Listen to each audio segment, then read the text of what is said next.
Can you mute your line? Oh, yes.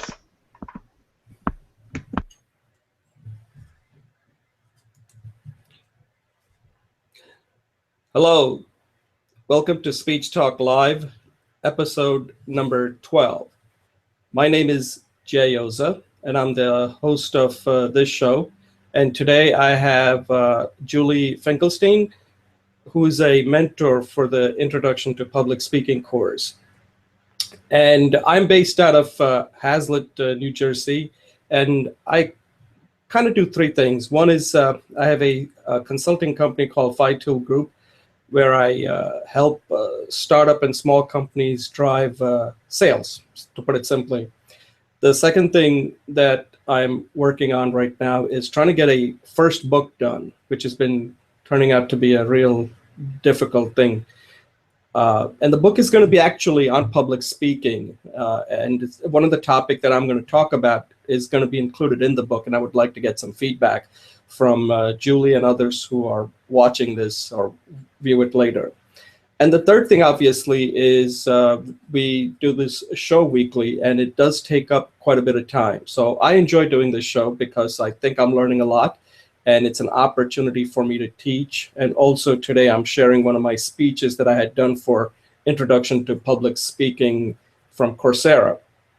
And the last thing that I like about this show is that it's a support environment where we support other people in a no risk environment, essentially, where we can give them feedback and where the stakes are non-existent. So I think it's a good opportunity for people to come on the show, discuss different topics, and also to give and receive feedback. Both of those are very important. So today's show, we have three segments. The first segment, as I mentioned, I'm going to talk about this topic that I've been thinking about, which I've kind of taken from marketing, and I'm calling it the four moments of a speech. And I'm going to explain that in more detail when I do the segment. The second segment is this is where we do a peer review. And today, the speech that we're going to review is going to be one of my speech that I had recorded more than a year ago, and I'd like to get some feedback. But it's more than a feedback. We want to use this as a way to teach others, to see if there's anything that could be done better if somebody else had to give a similar type of speech. And the third segment is going to be facilitated by Julie Finkelstein. And this is a strong interest of hers about mindfulness. And this is an excellent talk that's given by one of the early employees of Google. His name is Ched Meng Tan, I believe. I may not be pronouncing his name correctly. Maybe Julie can correct us later. And he's known as Google's Jolly Good Fellow. And what he tries to do is he tries to bring about how you can find that inner peace so that you could be both successful in your personal life and outside your personal life, at work, etc. And we'll go into that discussion. Julie's going to facilitate it. And this is a strong interest of her. So we'll get some unique perspective from her because she actually teaches this to other people. In fact, she did one of her speeches on that. So I'm really looking forward to that. So at this point, I will have Julie introduce herself, and then we'll get started with segment one. Julie?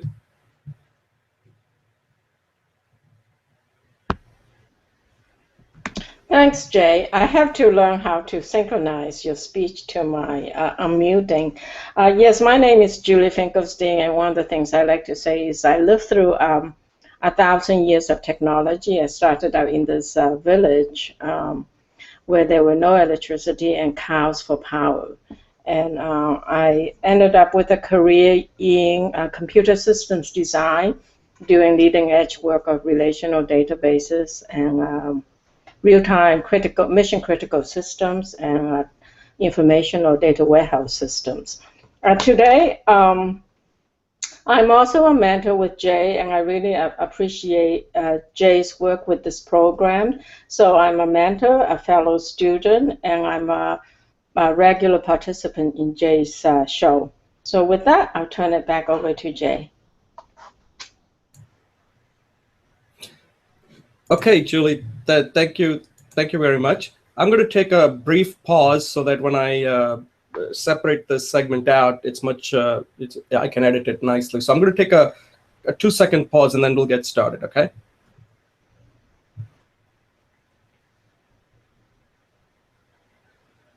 Okay, hi, this is Jayoza. Welcome to Speech Talk Live, episode number 12. And this is segment number 1. And in this segment that I've titled it, calling it the 4 moments of speech, I want to discuss a concept that I think it's important, and it's a unique perspective of looking at a speech. The one thing I should say is that this is not a concept that you haven't heard of. It's something that I've adopted from marketing. In marketing, you have probably heard something called moment of truth. And there are 4 moments of truth now, right? This is the moment of truth idea comes from Procter & Gamble. And when they first coined this term moment of truth, they called it the first moment of truth and the second moment of truth. And what that really means is that in the old days before the internet, when you actually went into a store and you saw a product on the shelf, whether it's a television or some kind of electronic device, lawnmower, whatever, when you go into a store and you see it and you're like, wow, that looks like a terrific product. I would like to go home and try it. So that first moment is how that experience you feel when you first see it, the way it's presented, whether it's going to Nordstrom or any retailer or anything. The first sight that you have that product, you're like, wow, I want that product. That's the first moment of truth. So that's a marketing. That's why, companies spend so much money making sure that their product is really well presented, and it creates that feeling so that you would want to buy it, purchase it. Then the second moment of truth is when you take it home and actually use it. And now you're saying, wow, this is really living up to that experience or the way I felt when I first saw the product. In a way, it's no different from when you see, let's say when you're young and you see a girl or a boy and you're saying, wow, I'd like to go and date this person. And then when you date them, you're like, you know what? That person really lived up to my expectation. So it's not that different when it comes to a product. Not saying that, dating a girl is like, having experiencing a product, but if you get the idea, I'm just stretching the analogy a little bit here. So that becomes the second moment of truth. But now with the internet, what has happened is that there are 2 other moments of truth that the marketers have also realized exist. And the first, this one is coined by Google, called the 0 moment of truth. And the 0 moment of truth occurs before you actually even see the product. It's like, let's say, for example, when Julie gave a speech on meditation, suddenly I now got the stimulus there. Wow, there's something about meditation that I need to know. And immediately I can go onto internet or social media and do a search, let's say Google on meditation, and I get more information. So what I'm doing is before I even go to a meditation class or even experience that or go to the class and get that first moment of truth, I'm already at that 0 moment where I'm getting to know a lot about a particular experience before I actually even experience it. So similarly, if we wanted to buy a television, let's say from Vizio or Samsung or anything, you're not necessarily first moment of truth is to just go and see that in a store. The first thing you're going to do is that 0 moment where you're going to go on internet and do all kinds of research, look at all the reviews, ratings, etc. That becomes the 0. So the 0 moment of truth is very important today in the internet age that we live in.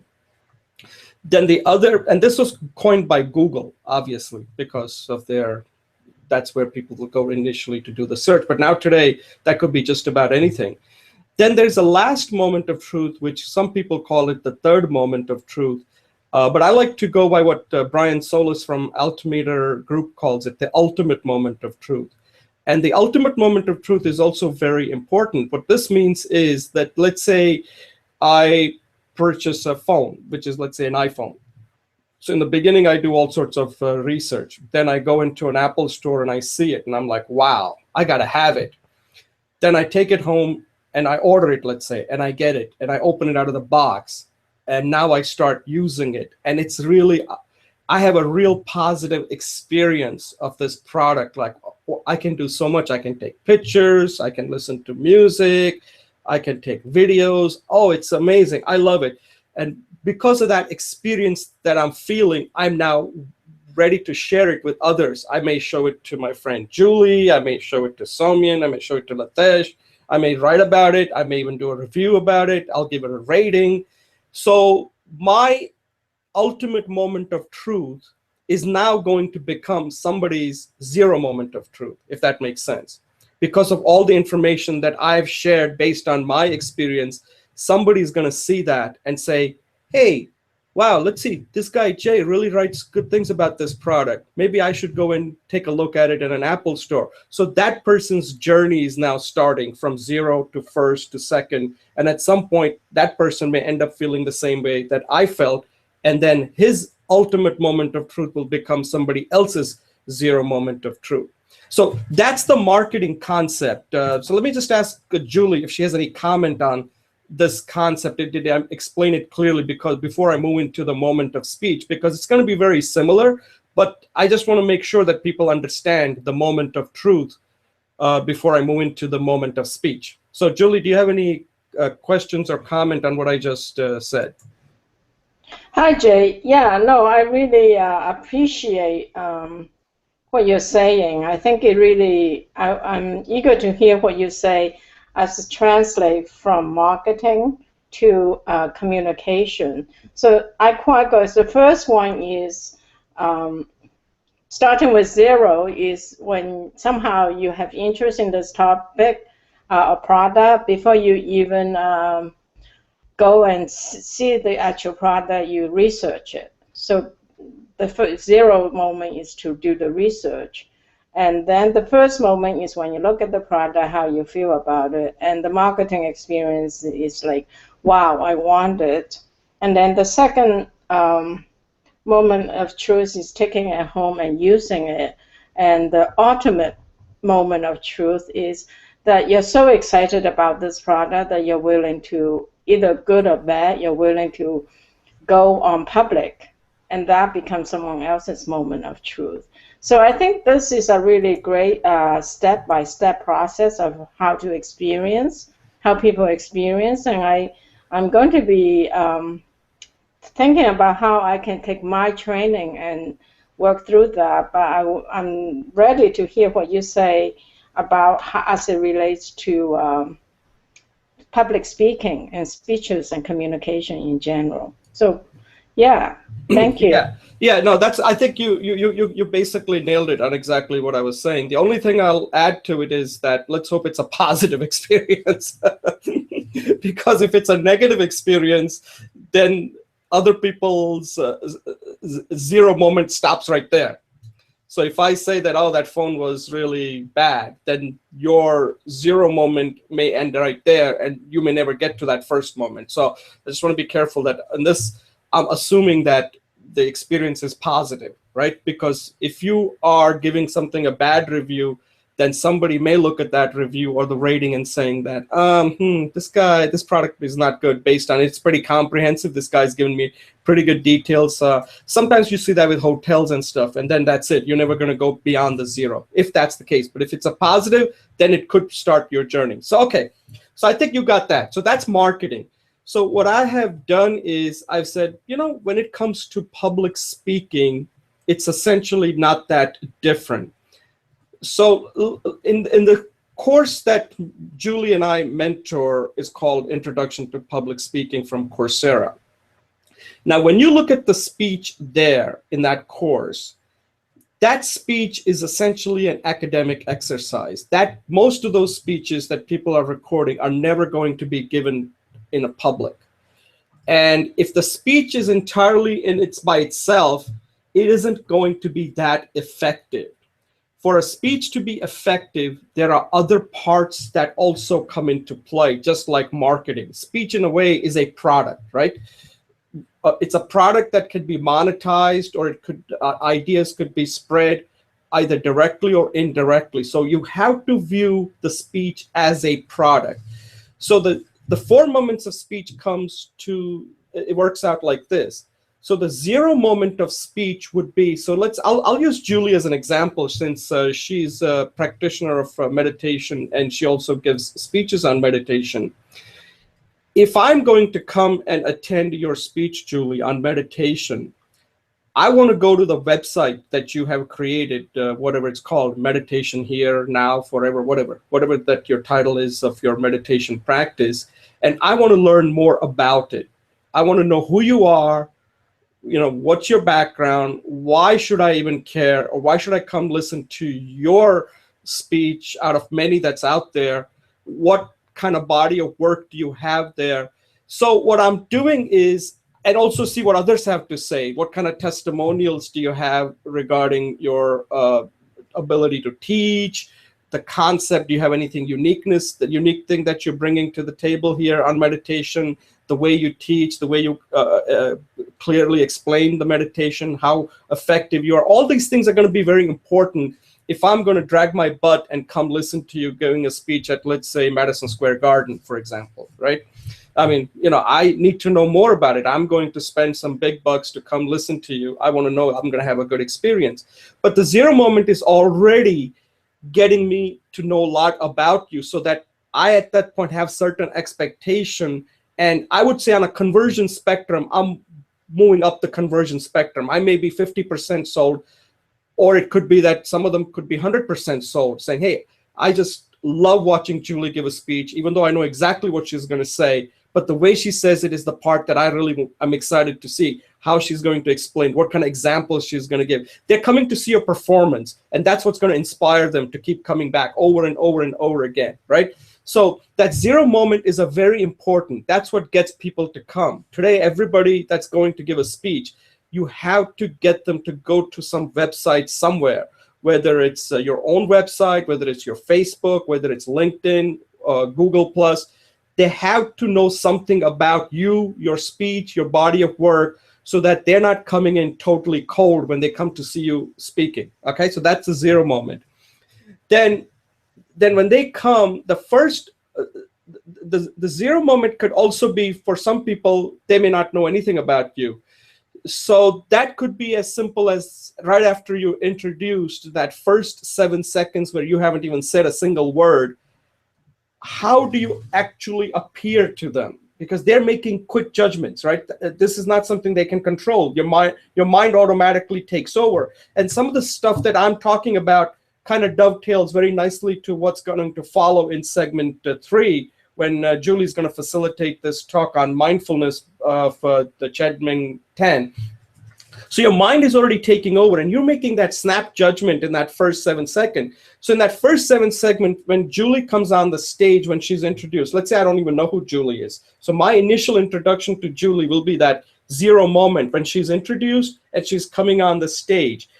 If I don't feel like she's really got her act together, or she commands that respect or that authority, that leadership, then I may start tuning out even before she even had a chance to say anything like hello or anything. So that 0 moment, it actually starts from T minus whatever, a week, T minus 1 week, T minus 1 day. And in this case, it would be T minus 7 seconds, right? So that until that first word is uttered, you're in that 0 moment of speech. And that 0 moment is very critical to your success. And a lot of people don't understand that. And their speeches are already doomed from beginning, because people are just not going to be that familiar. And in a speech, it's very hard to process information when you are giving so much information in a way that people are not going to be able to process it. You want them to come there fairly, somewhat knowledgeable on what you're going to say. And they're coming primarily because they want to see you able to perform that speech, if you get what I mean. Like when you go see Shakespeare, most of the people have read Shakespeare's plays, but you're going there because you want to see how this person is going to interpret that play, that tragedy or that comedy. And that's why people keep going to Shakespeare's play, if I can use that analogy. Okay, so that's a 0 moment of speech. The first moment of speech actually is the first 30 seconds. How you introduce yourself in that first 30 seconds, people are going to make decisions quickly, whether this is going to be worthwhile for them or not. You don't have that much time. You got to nail it in that 30 seconds or at most a minute, but that's it. You're not going to get more time than that. And again, there are some people that are coming to see you. Like, for example, if I'm going to see Julie, I'm pretty sold on Julie. I know her. So for me, I'm more interested in just seeing Julie. So you're going to get those loyalists out there. But again, you have to expect that people are loyal, but you still have to perform, because loyalty is pretty it can fluctuate. You can be loyal one day, but then you say, I didn't really get much out of it. I wasted my time. So you have to go with the when you're giving a speech, you're going to have to over promise and over deliver, because there are other people that they could go to. They've taken their time. So you have to really make sure that your speech is going to live up to that expectation. If it's not, then you may start losing some of the people that are really loyal to you, who took the time to come to you, who took the time to go to your website, get more information, but then they did not have that positive experience. They were disappointed. As far as the speech is concerned, you do not want your speech to become too complicated. You want to have, it should have content, but there should have to be an entertainment part of it in there, and there should be some inspirational. You should be able to inspire these people so they can take some action. So if you have that, now I'm not going to go into what makes the speech that contains all the three components. I think we can do that when we look at the Chedmeng Tan speech. Whether does it have content, does it have entertainment value, and does it have inspirational value? If you got all three of them, then people most likely are going to take some kind of an action, where it could be simple as spreading the message, or doing it, or maybe purchasing the book, and continue to get more information about you and the work that you're doing. So right after you give a speech, they have to feel like, wow, this is the feeling you want them to have right after you give a speech. Wow, that was interesting. Wow, that was entertaining. And you know what? I'm so inspired that I'm going to do more research. I got what I wanted. This was a very positive experience. And it has to last so that afterwards, I'm going around telling other people, just like what Julie's doing with the Chedmeng Tan's speech.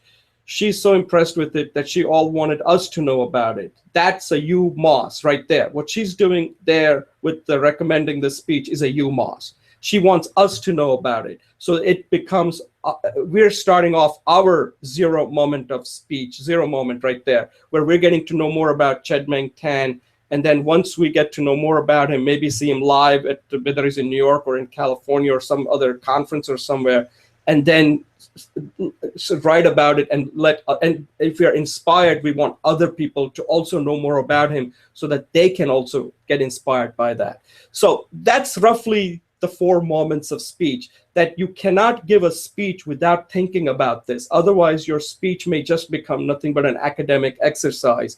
A speech has to be viewed with the prism of having these 4 moments, that people have to experience these 4 moments if your speech is going to be successful. So I'll pass it over to Julie now to get her comments.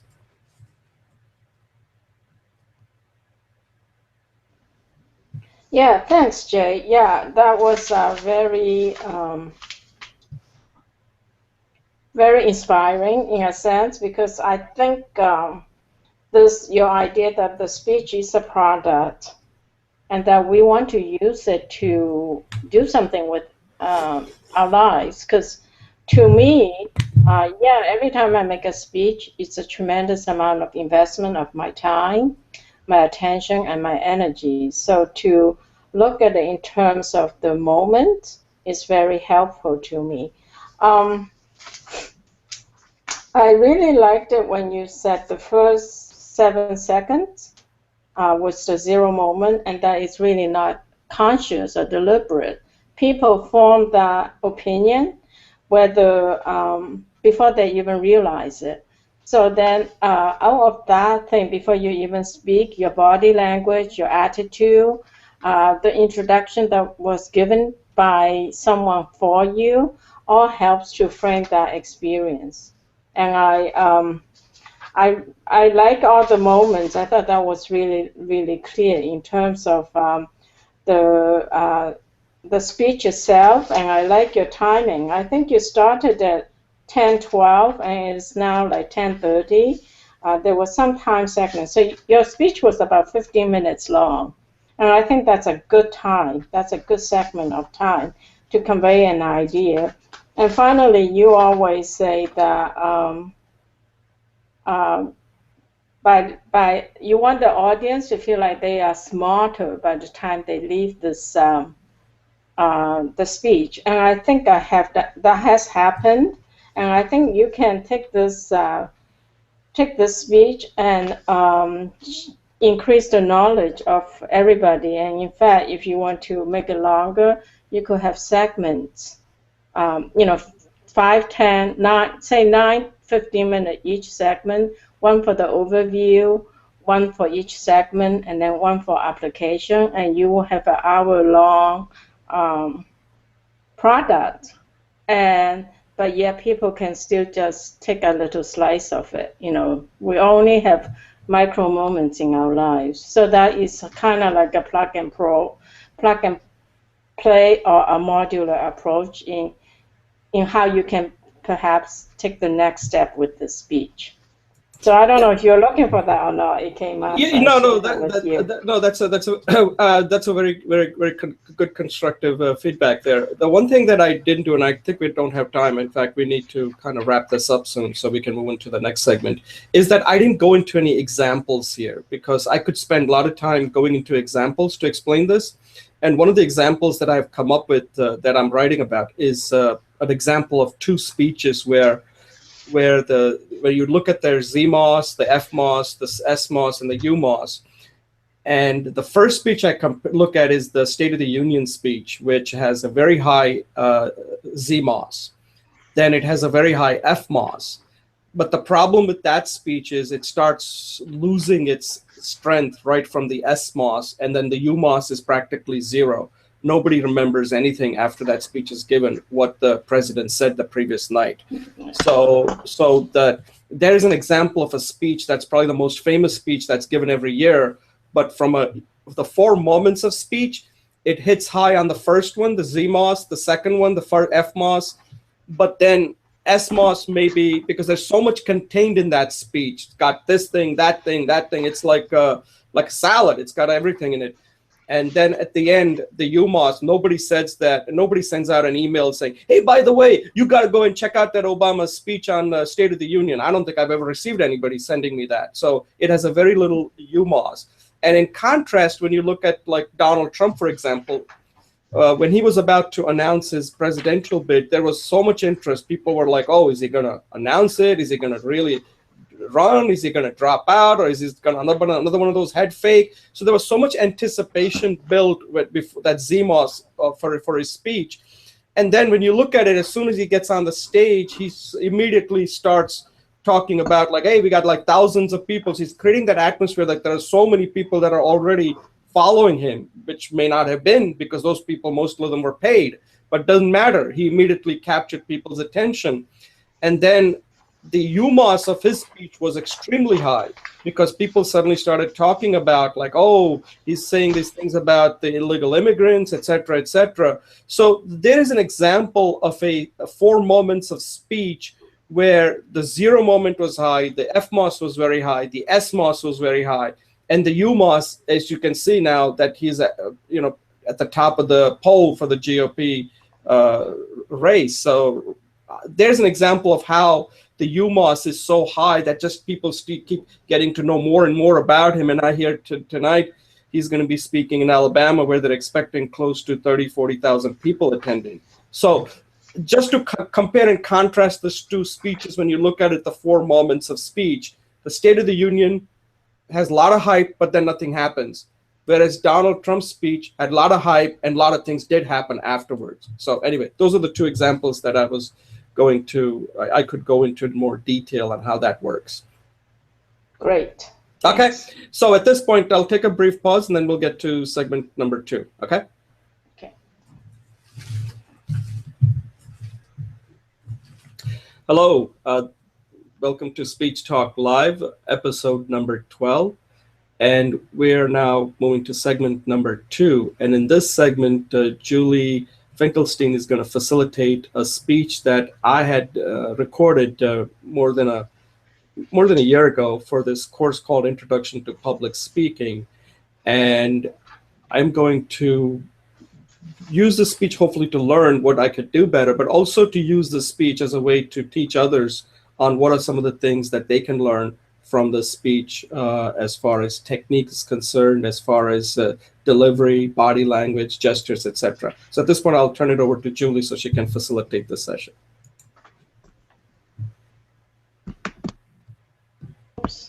Thanks, Jay. Thank you for, again, generously sharing your one of your public speeches with us. And having done a few, I know how difficult it is to do even one, and you're so prolific.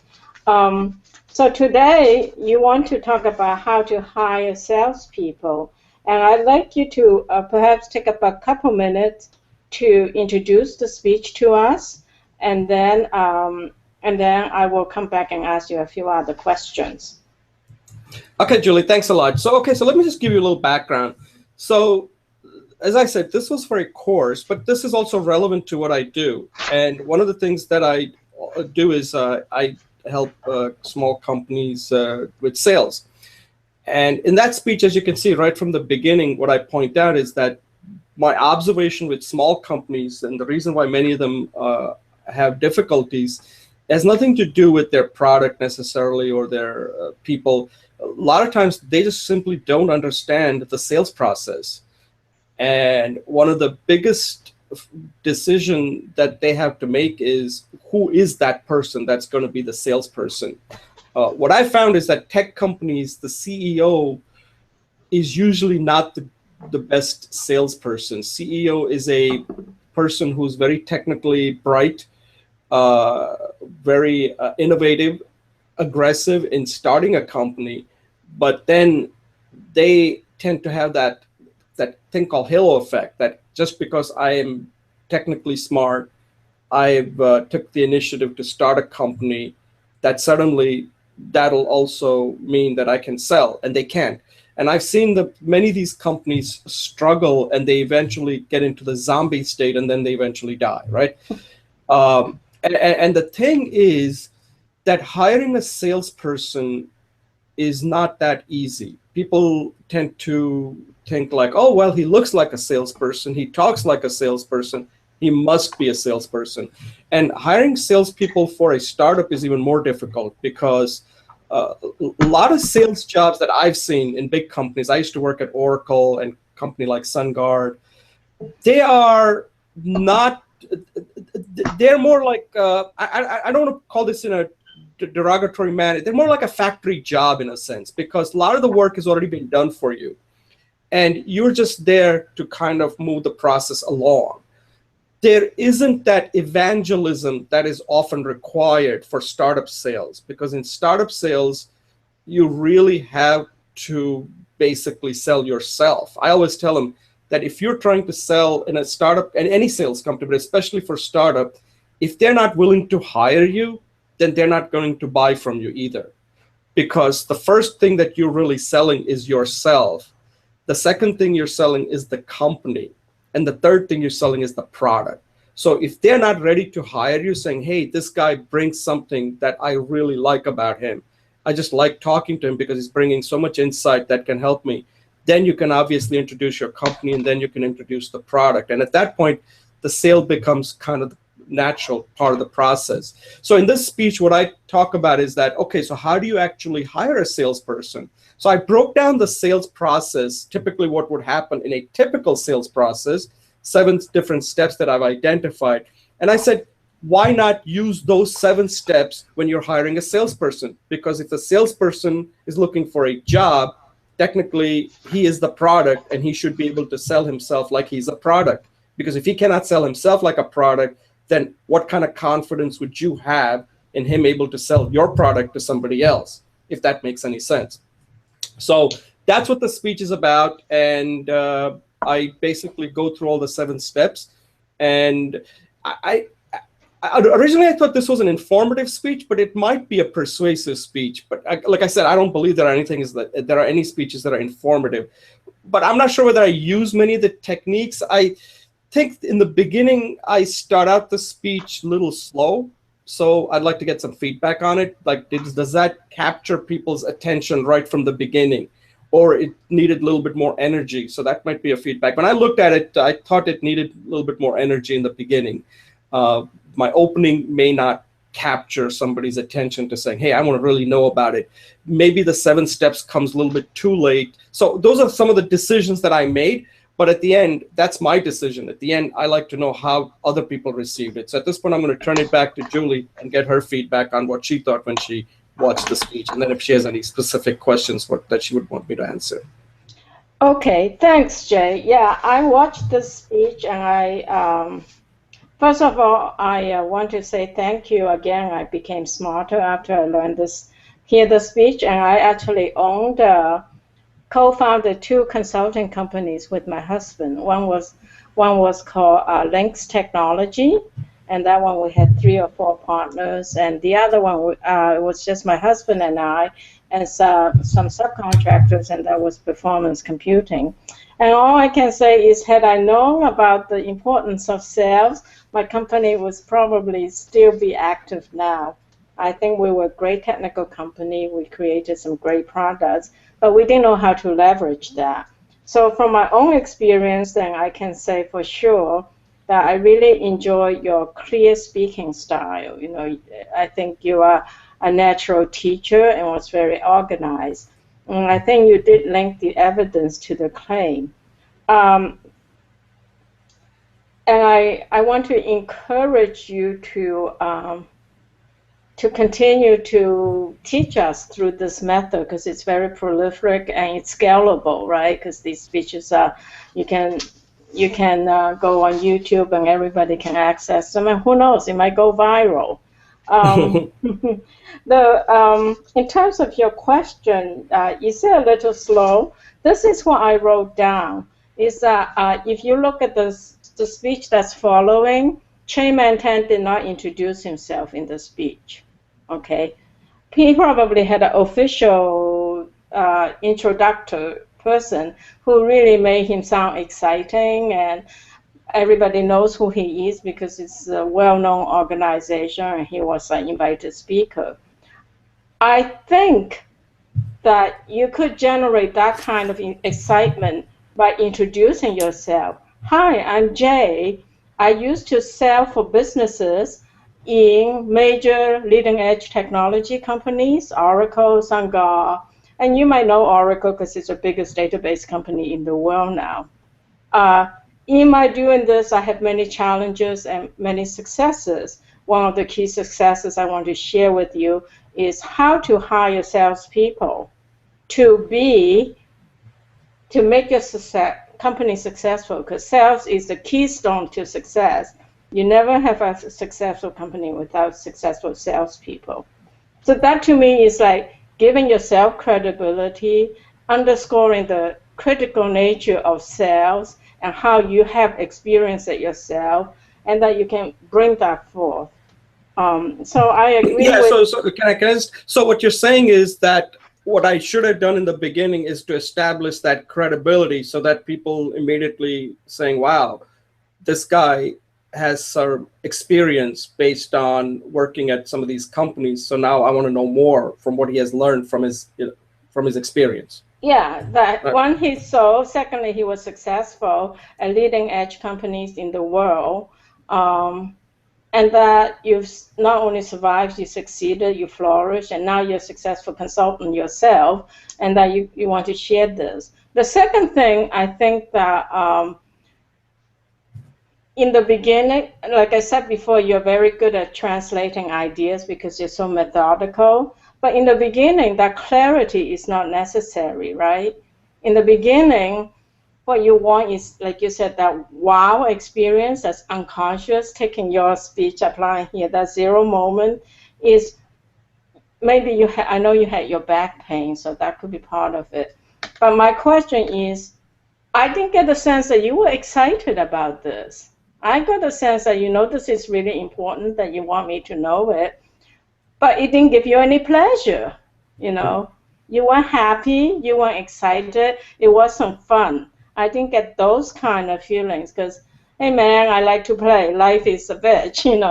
It was more like it came across like an academic exercise rather than a speech that exactly which was a fair comment, because all these speeches that we do for the course, and again, this was recorded more than a year and a half ago, that all these speeches in itself become an academic exercise, right? Because all we're doing is just focusing on the speech.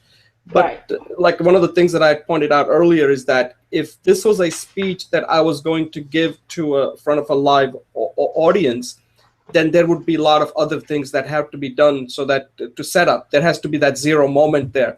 In this speech, if you just looked at it, there was no zero moment. The zero moment was the speech itself. So afterwards, some of the feedback you're giving me are generally right. I didn't see that you were having that fun giving that speech, and you're right that that sense of like you have to like enjoy what you're doing, and what you're saying is that in this speech you didn't seem to get that. Right. Because there isn't that zero moment for you, you got to do it in that first moment. Okay, that's a fair comment. Okay, so you need to use your body language to convey that zero moment. If you came up and say, just since we're talking about body languages, if you come on and say, hey guys, I have this great idea, and it's all about being successful in your sales, and I've done it 30 years, and now I want to share that with you. That's a different kind of physiological experience, right? Subconscious experience. More energy there. Okay. Yeah. And because then part of sales is growth, and if you're not excited about selling something, that's a great word. And why would the customer feel like I said, one thing in the beginning is that when you're in a startup sale, you're an evangelist, and the first thing they're looking at is you.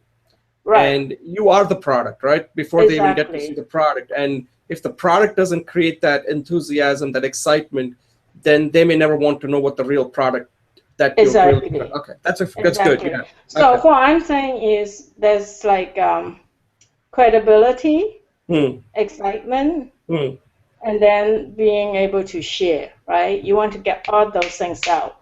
And so I did get your credibility because of the nature of your speech, but I didn't get it in the first 7 seconds. Okay. Or even the first minute, right? Right.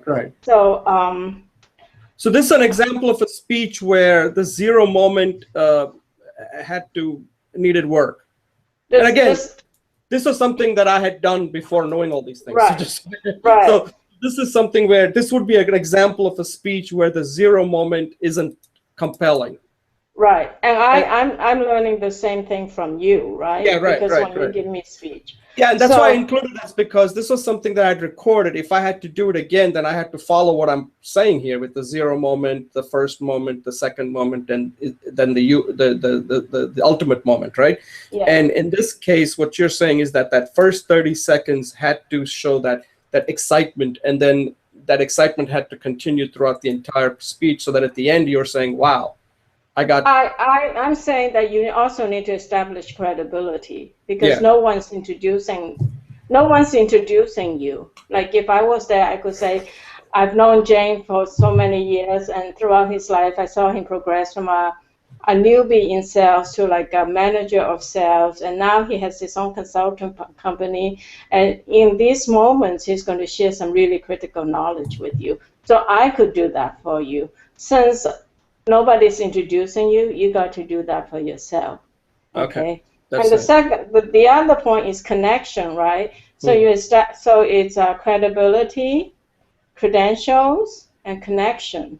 So even if I know a lot and I'm credible, if it comes out like I don't care about you, you won't enjoy the speech as much. So let's just call it the 3 C's, okay?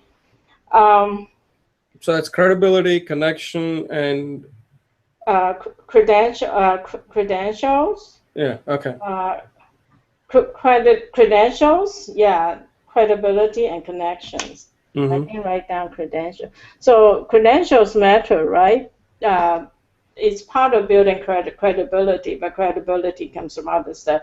So if you have an MBA from Harvard, for example, if you were the president of a speech organization or a sales organization, those are credentials, they're formal recognitions of achievement. Um, since that's your major question, I'll just say a couple more things and then we can, and I have one more question for you. I think it would be really good if you take one example. For example, you have a client who did not do well, what the sales were. After you help them do this, how Mm-hmm. well did the sales did? And in each step, use some kind of specific example. Finally, I think I will frame this in a different way because what you're really emphasizing is not so much salespeople. I didn't get that message.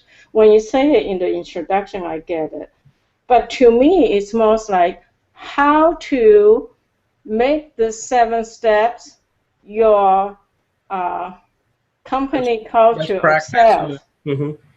And then in your introduction, you say, I actually have a host of programs related to the 7 steps.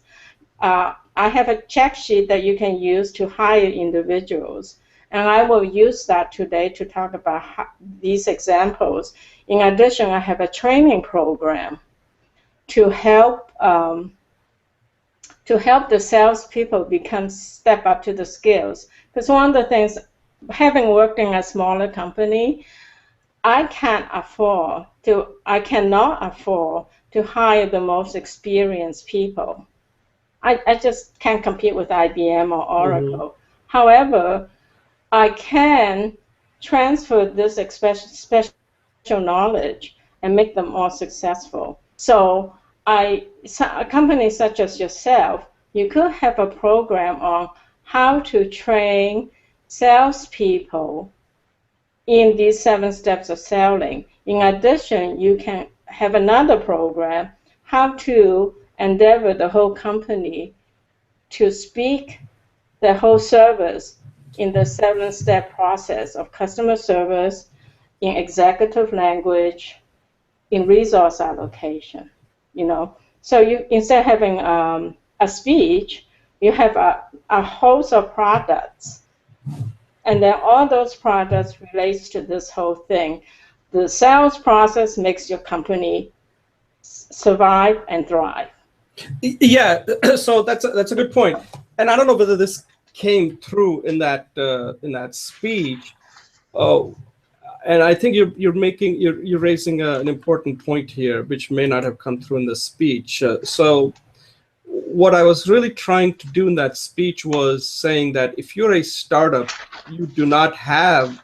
I think I said that in the beginning that a big companies can, if they don't hire a salesperson or if it doesn't work out, it hurts, but it doesn't hurt that much. But for a startup, it could be devastating if you Yes, hire a salesperson and it doesn't work out because of all the opportunities you lose, and you could pretty much be out of business if that right. salesperson is not, and it's not easy to go and find. So what I was saying in that speech was that those 7 steps, if that's how you're interviewing it, and if that person is able to make it to the last one and does fine, then you know that that person has the basics on how to be a good salesperson and how to navigate through a sales process. That's what I was trying to get to. That the interview itself is the sales process that he would be using when he's trying to sell your product. So I'm saying if he cannot sell himself as a product, then why would you feel that that person can sell your product to a future, potential customers?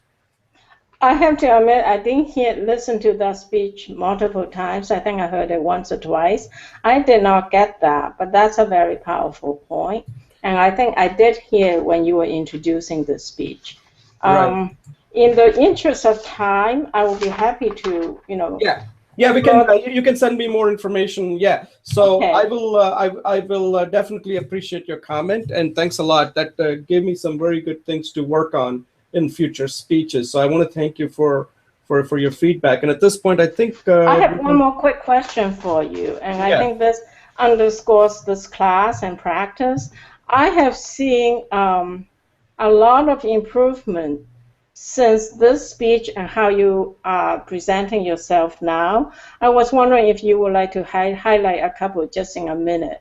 Like how does taking the class and now evolving using this speech has made you a better presenter? Yeah, so I think one of the things that I keep emphasizing is that that in order to become a good speaker, and I don't want to say that I think it's a work in progress, right? Because the audience is different, and there's so much work that you have to do. A speech that works in one setting is not going to work in another setting, because the audience is going to be different, their knowledge is going to be different, and so let's say I speak to you and you like my speech, and you're correct. If I go and give the same speech to somebody else and they don't like it, they're also correct. So the question is not whether my speech was good or bad. The question is that I didn't know enough about, like what you just pointed out is exactly the point that I'm kind of making here, is that in this type of speeches, it's very difficult because you really don't know the audience. They're sort of academic exercise, right? And an academic exercise, the speech has to be looked at in a very technical, academic manner, whether it had the right invention. But if you're giving the speech in a real audience, then the speech would have to be a lot different. So what you're saying to me in this speech is that this speech for as an academic exercise might be acceptable, but if this speech were ever given to in front of a live audience, then you had to address these points like credibility, excitement, and connection, because those things are what's going to make that speech successful. What this recording the speech shows is that you had the framework all right.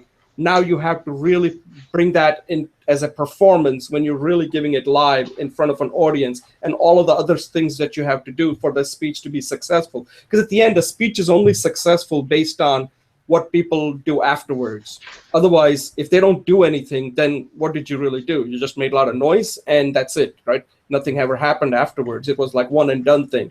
So I think these are the things that I kind of keep in mind. And one of the things that I try to do is, as I tell people, is that, every PC has a video recorder. You can just record your speech and just see how you look.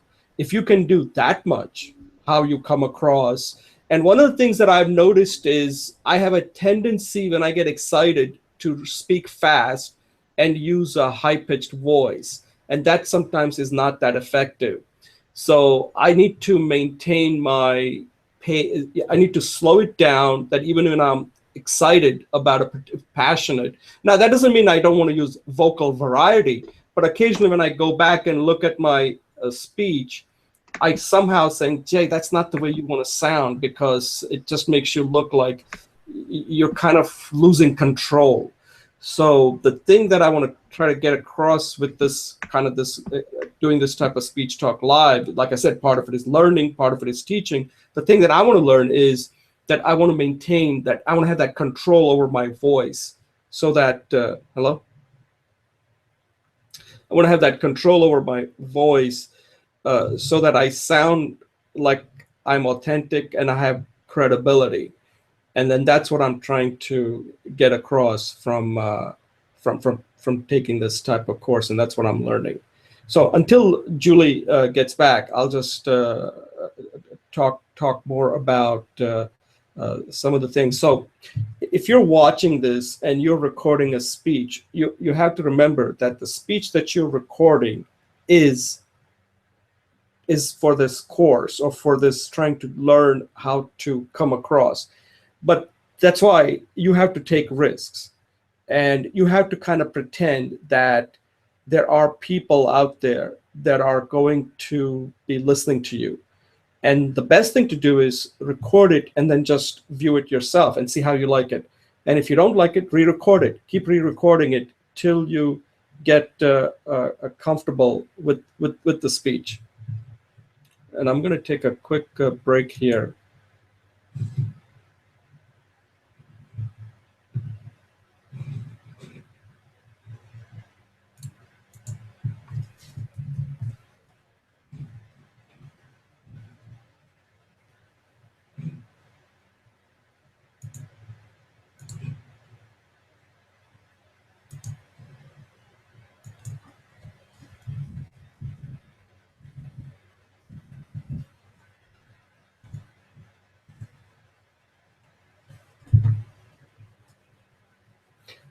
So at this point, we're done with segment 2, and as soon as Julie gets on, we'll start segment 3.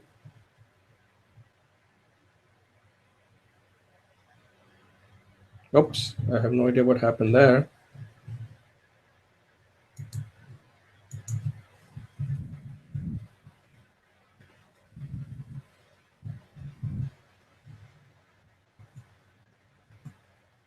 Oh, there you are. I'm sorry. Somebody dinged me, and then something happened. Okay, so I think we're done with segment 2. So I'm going to Yes. take a brief pause, and we can start segment 3. Okay. Okay, great. Thanks. Hello, welcome back to Speech Talk Live, episode 12. My name is Jayoza, and we're moving to segment number 3. And in this segment, we're going to review a public speech that's given by somebody famous.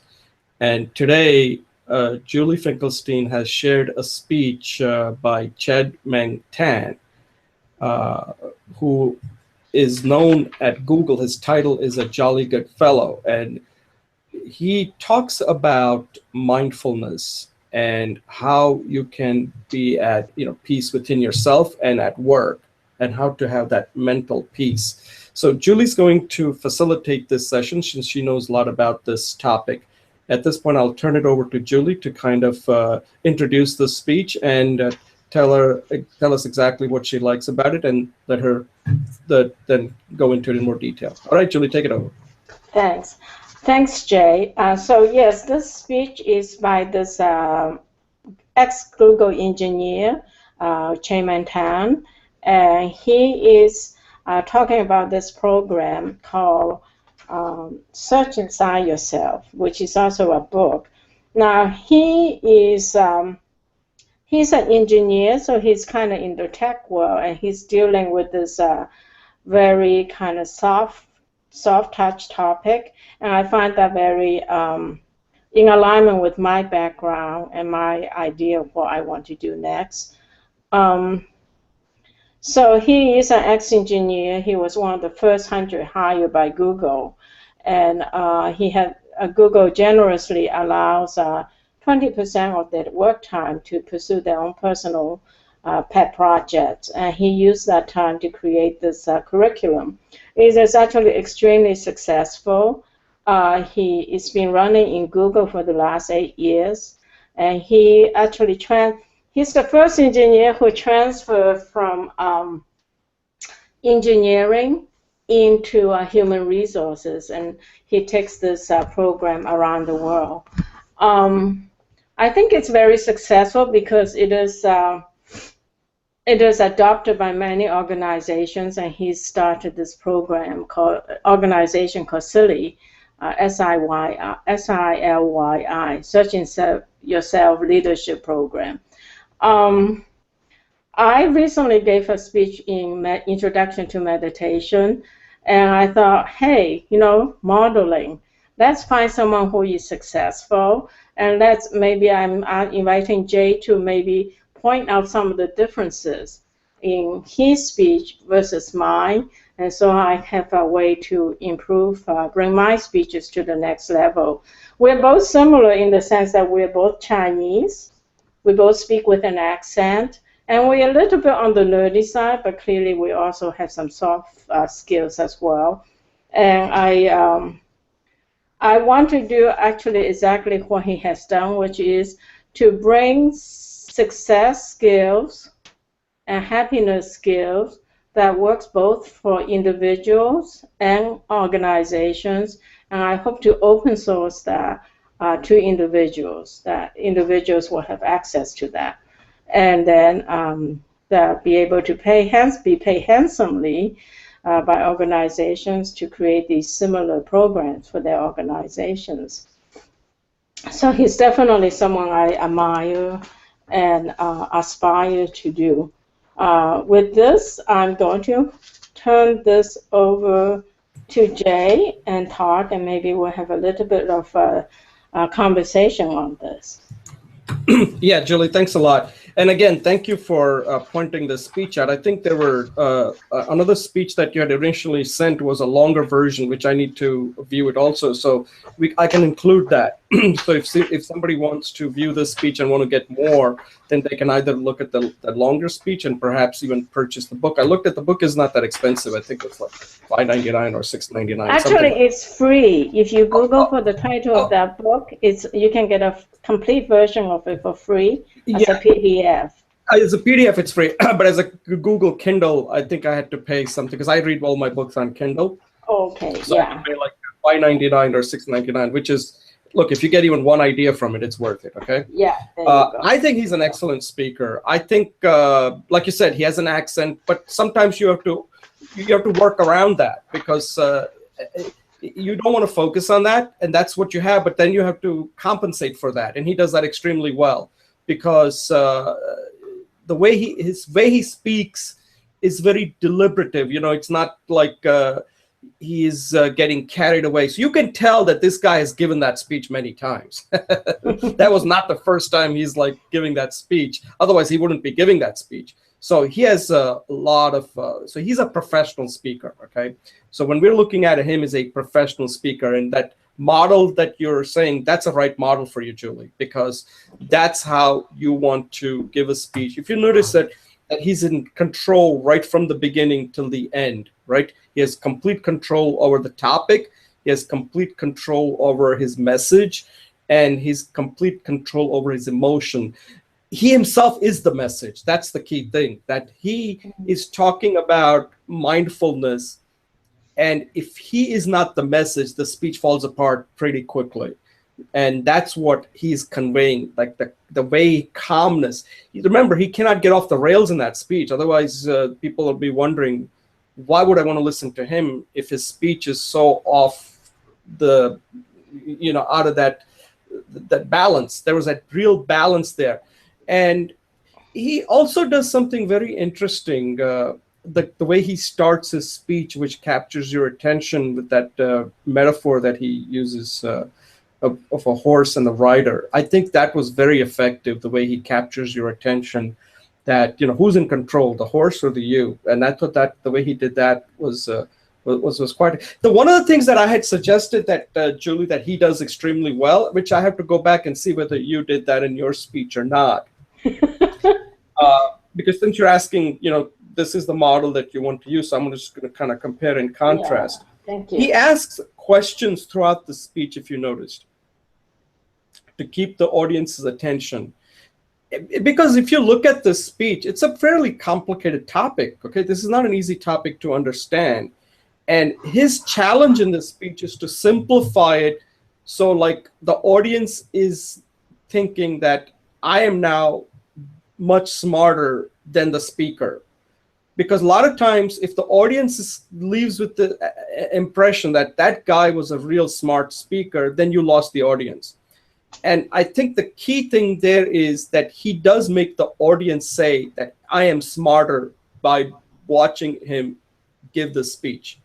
And I thought that was very effective in the way he does that. And, the three key things that he's bringing up in that speech is like how do you do it? And he's talking about attention training, self-knowledge and mastery, and creating useful mental habits. All of them are very difficult topics to really explain, and he somehow pulls it off. So as you can see, this guy was in top of his game in explaining something that's fairly complicated for people to understand, and he's able to do it in such a easy manner that you feel like, wow, I can do it too. And that was his objective, I think, to get people to say, I can do it too. And the other decision that he makes, which is his choice, and I think it works just as fine, when he at the end talks about why is he doing it, And the choice there is, does that make sense to do it at the end, or would that have made more sense to do it in the beginning? And I'm not going to nitpick on that. That's the choice that he's making there.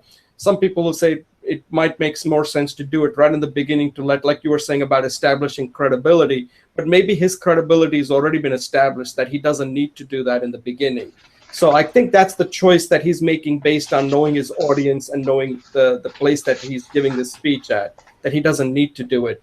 So, because if you notice at the end, he's talking about that he wants to bring world peace, and then he's explaining how he's planning to do that. And that was quite effective in that. So those are my overall comments, and I'll pass it over to you, and then we can have further discussion around this. Okay. Yeah, thanks. I really appreciate you asking me about the questions. I had to go back and watch both speeches, and I really do want to integrate more of the questioning. And the other piece that I find, and he explicitly says so in many of his communications, that he wants to inject humor into this very serious topic, because he thinks without humor, the topic is almost too heavy for people to comprehend, or people would just, sweep it off because they think it's heavy. How did you like his use of humor in that speech? Yeah, I think I like it's something in the beginning you're wondering, like, how is this how is it going to, because humor is very risky, right? Because some people will get it and some people will not. And that's why the best humor to use is about yourself, because that's safe, right? But I like the way he uses that thing about the horse and the rider. He kind of gets you in that mood, like, okay, this guy's not taking himself too seriously, even though he's talking about a serious topic. But the thing with humor is, it's a fine balance, right? Either it works or it doesn't work, and most of the time it's not going to work. And if you're going to use it right in the beginning, you really have to be confident that it's going to work. Otherwise, like, one thing that doesn't work is to tell a joke, and here he's using this humor in a way to make a larger point. So I think he was very effective in that. And then throughout the speech, he's injecting humor more as like observational humor. You understand what I'm saying? It wasn't like he was cracking jokes or anything. It was more like observational. I think his humor was more about him not taking himself too seriously. Except in the beginning, the rest of it was more like observational things, like, are you getting it? Is this easy? Like that. He was more like engaging the audience in a way that made them comfortable. And I thought that's what he was so effective. And as I said, that, he's a professional speaker. This was not the first time he ever gave the speech. So he knows exactly what the audience is looking for, how to convey the message, and what they're likely to process. And he seemed like he was in complete control when he was giving that speech, as he was going. And if you notice, the speech had a tremendous balance. Everything was very equally spaced. There wasn't where one topic he just spent too much time, and then he just kind of just say, oh, by the way, there's one more thing here. It wasn't like that. I mean, he had a definite goal about attention training. I think he spends equal amount of time on that, self-knowledge and mastery, create useful mental habits. The one thing that I think he could have done, and again, I don't know whether it was a time restriction or not, when he's talking about emotional intelligence, it cannot be learned but trained, and then he goes into this neuroplasticity. What I would have liked to know more about, and again, this is part of something that I would have to go and do some research to see whether it's in his book or not. Maybe that's something that would make me go buy a book, is that he's talking about the neuroplasticity of the brain and how it changes the structure based on doing something. Like, he gives an example of the London cabbies. What I would have liked to know was, how is that different? When you're learning something, what part of brain is that affecting versus something that you're training your brain? That part, I think, needed more development. And again, that's getting into very much a science issue there. And I don't think his speech, he wanted to really burden us with a lot of science. He didn't want to throw a lot of science at us. So he just talks about neuroplasticity and the hippocampus. But that's the part that he's saying it's trained. But then what about the part where you actually have to learn? That needs to be fleshed out, and maybe in that longer speech he may go into that in more detail. I was interested in knowing more about that, which is fine. In any speech, you're not going to give everybody 100% of what they're looking for. There are certain things that they have to go and do more work. So I got that as a challenge that, Jay, if you want to know more, then you better go and do some work and find out the difference between learning and training and how it affects your brain. Thanks, Jay. Just for your information, there's 8 modules in YouTube. It's almost like a class, so you can go through that, and there'll be more explanations of the neuroplasticity. One final point I want to bring to this speech, and I would like your input as well, is I see a parallel here between cultivating emotional intelligence and cultivating public speaking, in the sense that, as I have always heard you say, is that public speaking is not something you can just read about and learn. You have to actually practice, because the skills of how to use voice, movement, integrating the organization, it changes. If you read a book about public speaking, that does not make you a better public speaker. You have to actually understand each of those skills, such as organization, body language, injection of humor, and that you have to practice it so it becomes skillful. So I actually think that what he talks about, that we go from skilllessness to skillfulness to mastery through practice, is that this public speaking is like that. So this course is different than many other courses, in the sense that you can't just do the videos, take the quiz, and be successful. You really need to do the practice. And so I want to underscore the importance of programs that you're developing and how it really has helped me become a better speaker. I want to just turn that over to you for that point. Yeah, I think I have his book. I haven't read it yet. And I think some of the things that he's talking about in this speech can really help you become a better speaker, because I think what he's saying here is very important. We're going through. One thing I like about what he's saying here is that, and I think maybe this is the reason why he's so popular at companies like Google. And I think he talked about that people come from military to come listen to him.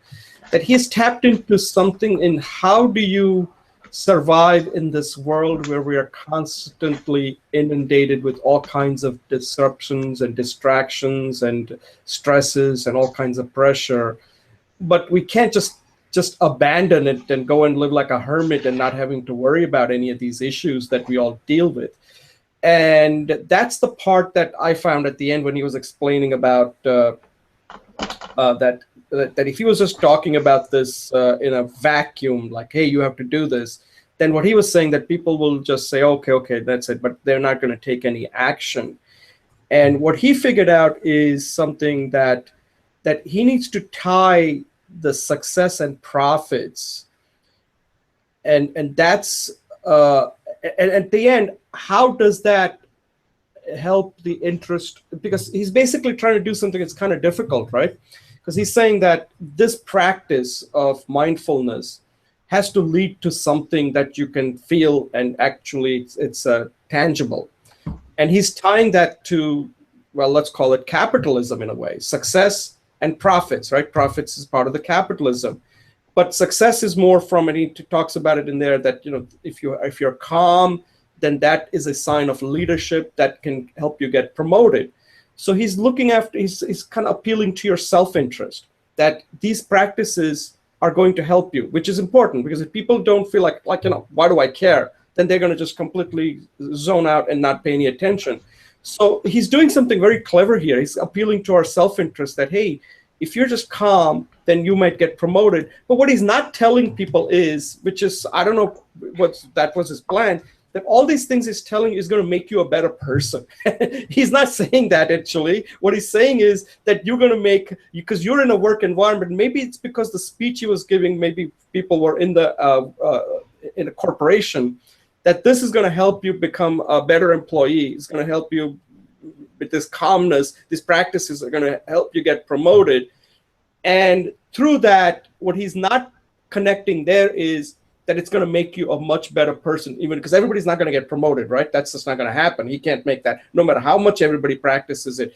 But this concept of meditation is now becoming very mainstream, as now a lot of the CEOs, entertainers are openly talking about it. I don't know if you've seen it. I see this CEOs from all the Wall Street is big on meditation, transcendental meditation. Not a day goes by where I see some article in Huffington Post, some CEOs talking about how meditation that he's been practicing. So they're very openly talking about it. And I think these are the kind of topics that some people feel it's personal. Like, you know, people don't like to talk about religion, right? Like what you practice at home, whether you read the Bible, whether you read Quran or Bhagavad Gita or whatever. A lot of people think that's personal. I don't need to. This type of practices is not religious. It's very spiritual. And this Chedming Ten talking about it is getting others to also talk about it and how they're benefiting. So I think what he's doing is very important for all of us, and that this kind of practices should not be viewed as like, oh, this is one of those, New Age stuff. This is not New Age stuff. This works. People are using it, and it is making them a better person and also a better employee and a better citizen of the world. And I think that was his message, and he does it very effectively in a very, very clever way, which I've never seen it before. Yes. Okay. Well, thank you. I'm glad you like it. I'll just underscore this with, if you Google, search inside yourself, you will find all kinds of resources. As I mentioned, a free book.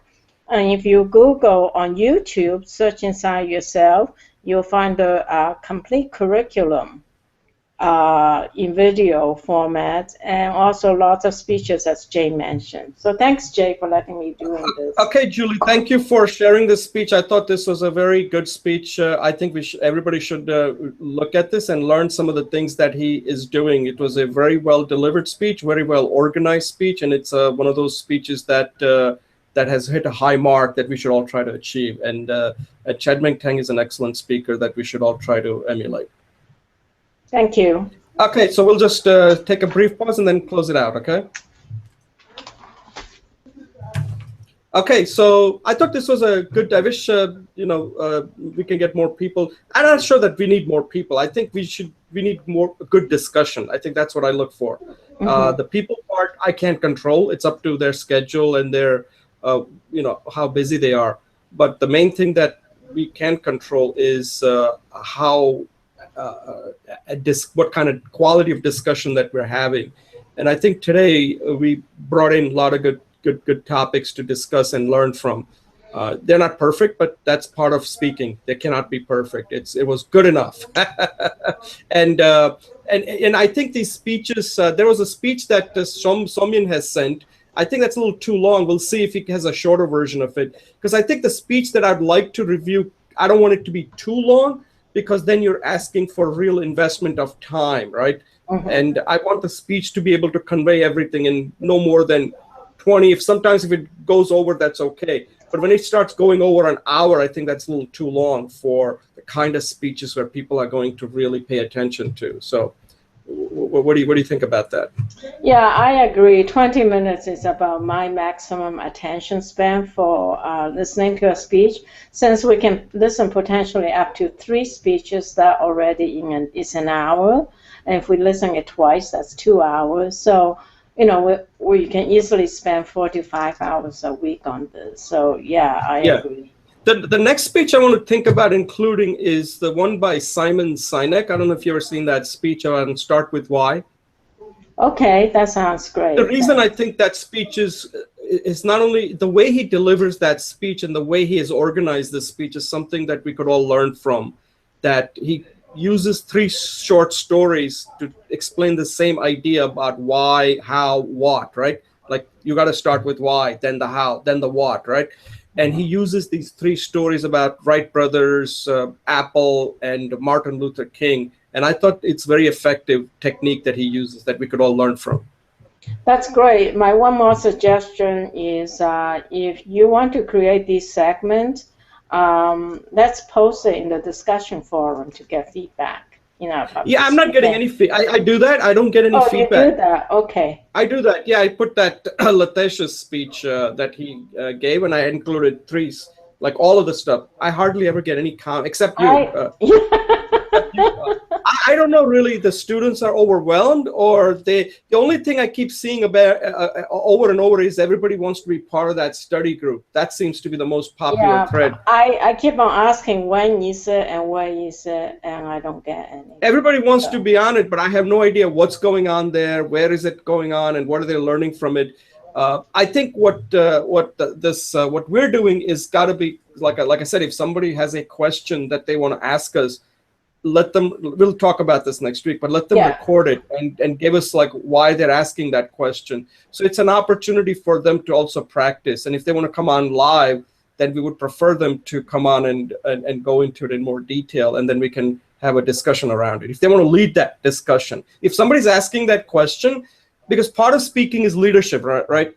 Right. So if you're asking that question, then you have to lead that discussion, because otherwise, why are you asking? Because speaking means that you're acting like a leader, and we want these people to get out of that shell where they start acting like leaders. Okay, great. Okay. I agree. All right, Julie, thanks a lot, and I'll talk to you next week. Thanks for participating today. Okay. Okay, I'll call you Tuesday or Wednesday. All right. Okay. Bye. Bye.